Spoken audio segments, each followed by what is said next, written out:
বাংলাদেশ ছাত্র অধিকার পরিষদের ১১৪ সদস্য বিশিষ্ট আংশিক কমিটি ঘোষণা করা হয়েছে।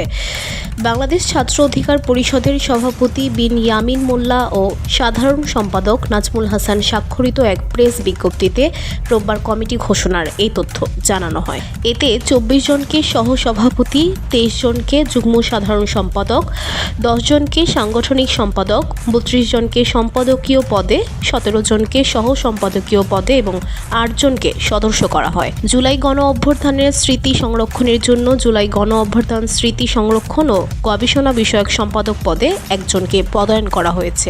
গত ১৩ সেপ্টেম্বর রাজধানীর ডিপ্লোমা ইঞ্জিনিয়ারিং ইনস্টিটিউটে ছাত্র অধিকার পরিষদের প্রতিনিধি সভা অনুষ্ঠিত হয়। সেখানে কাউন্সিলরদের ভোটে সভাপতি নির্বাচিত হয় বিন ইয়ামিন মোল্লা, সাধারণ সম্পাদক নির্বাচিত হয় নাজমুল হাসান। ২০১৮ সালের কোটা সংস্কার আন্দোলনের নেতৃত্ব দেয় বাংলাদেশ সাধারণ ছাত্র অধিকার সংরক্ষণ পরিষদ। পরবর্তীতে নামটা সংক্ষিপ্ত করে রাখা হয় বাংলাদেশ ছাত্র অধিকার পরিষদ।